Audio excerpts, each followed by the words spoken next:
Hey guys, Zen here, and welcome back. Guys, Jager has always been one of the best operators in Rainbow Six Siege, and his 99% pick rate shows how important he is. But after a few major nerfs, the devs managed to do the impossible with him, and today we're gonna talk about it. Ubisoft has also revealed their biggest game of the year, and it's looking super promising, even if politics have gotten mixed up in it. And they also give a full breakdown behind activities after death, because it's been the hottest topic of North Star. And so yeah, this one is fully loaded, just like R6 Analyst, or the fully featured overlay for Rainbow Six Siege, and the sponsor of our video. So guys, when you download R6 Analyst, you'll be shown a complete breakdown of your in-game performance, which is one of the best ways to improve. Everything from KD, traded kills, round win percentage, and even which operators you perform best with will all be shown at a glance, and it's one of the most valuable tools for getting better. They also feature a smart ban system, so that when you start a ranked or unranked match, you'll be able to see who your opponent plays best and take them out during the ban phase. Think of it as a little extra intel before the match kicks off. Now, for me, the enhanced scoreboard is the fastest and best way to get all the important information at your fingertips and to know your enemy. When you bring it up, it shows every player's region, KD, favorite op, and even headshot percentage. But during the game, it shows the match stats. So you'll see things like entry KD and refrags, and so you'll always know where you stand. In my opinion, this is the best game companion for Siege with some super useful features. And so guys, click the top link in the description to download R6 Analyst for free. I use it literally every single day. And so guys, check it out with the link below, and thanks to R6 Analyst for sponsoring our video. So today, we're actually going to start with a brand new feature that was announced for Rainbow Six Siege. NVIDIA's DLSS technology is finally making its way over to Siege,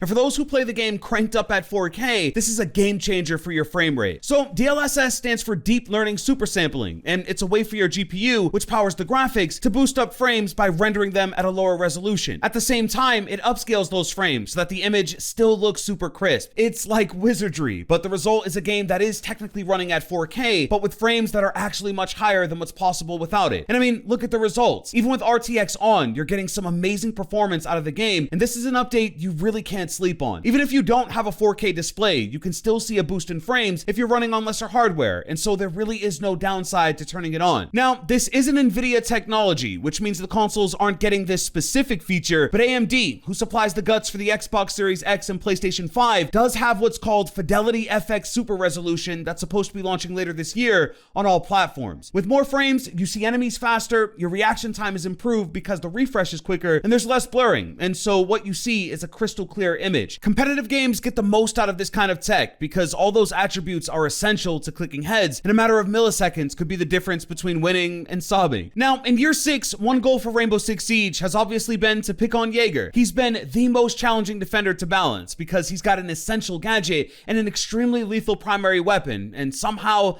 the devs managed to accomplish it. Jager lived on the outside of the graph as far as pick rate and win rate, and it's been that way throughout all of year 5 and into the start of year 6. But his most recent nerf to the 416 brought him back, and so I'm happy to announce that after nearly 2 years, Jager is back on the graph. Now, if you haven't played in a while or touched Jager in a few seasons, the 416 got hit with its biggest nerf yet, and they dramatically increased the recoil. It honestly feels like a totally different weapon now, and I think a lot of Jager mains have noticed the difference. What makes this nerf so much bigger than even the rework to the ADS is that Jager is one of the Pathfinder operators, and people have just been mastering the 416 recoil since launch day. Now, to be honest, I don't think it's gonna last. I know a lot of guys that have put Jager on the back burner, but especially with this new season, I think people will ultimately get used to the change and he'll climb back up to his golden 99% pick rate. The last thing to note here is that with the updated barrel attachments, the 416 feels better. It's not perfect, and it's still not like it was, but it's much easier to get control of. Outside of that, these graphs have stayed pretty consistent. Next season really is the deciding factor for what they look like in the future, and I have 3 predictions to put out there. 1, Melusi is taking a nosedive. As we know, her big nerf hit the Banshee hard, and with only an MP5,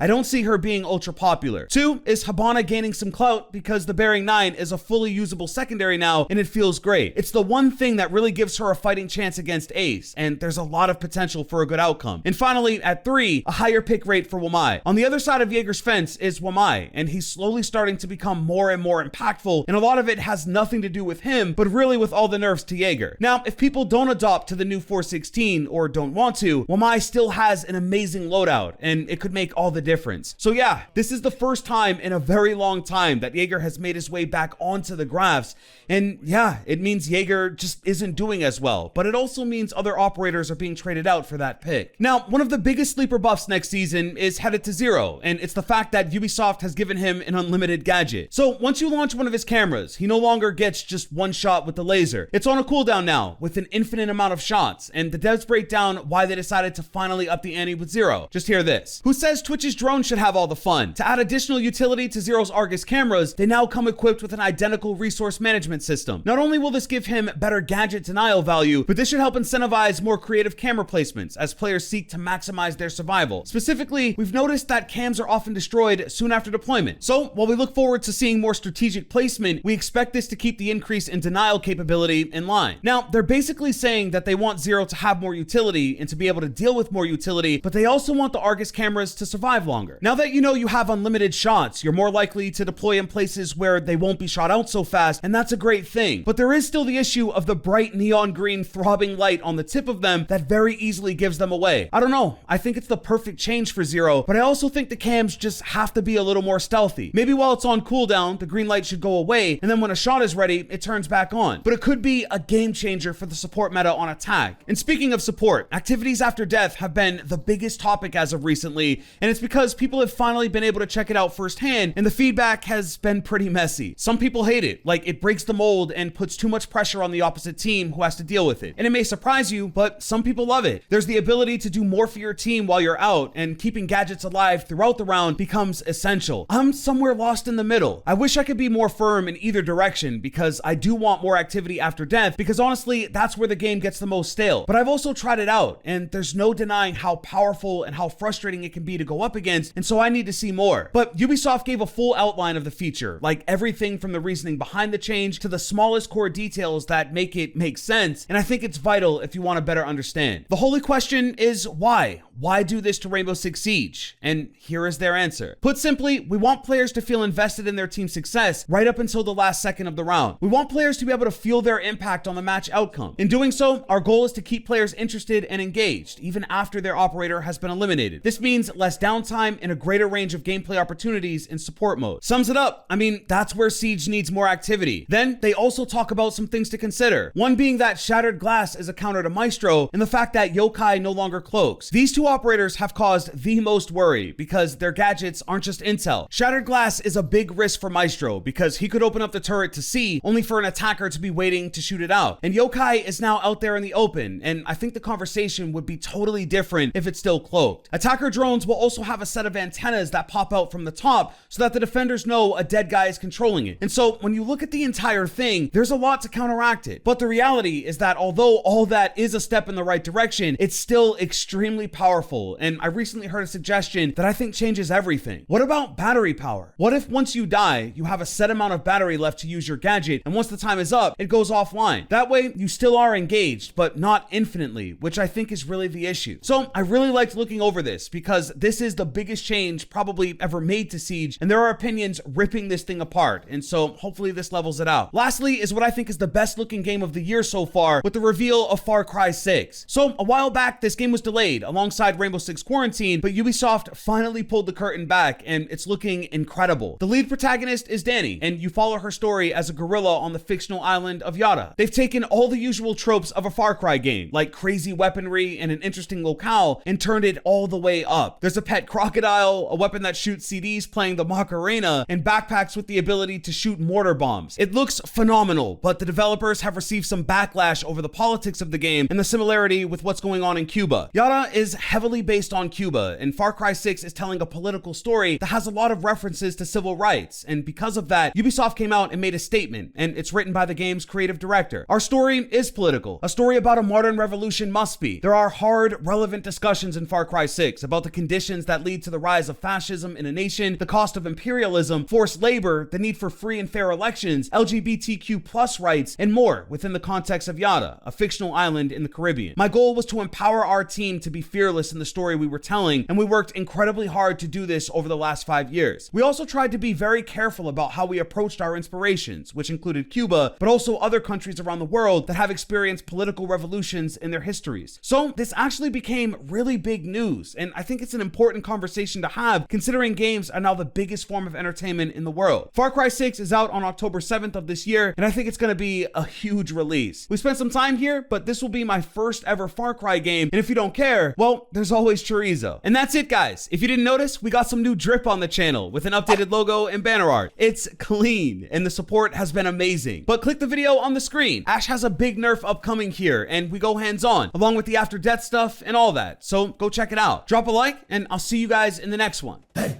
I'm out.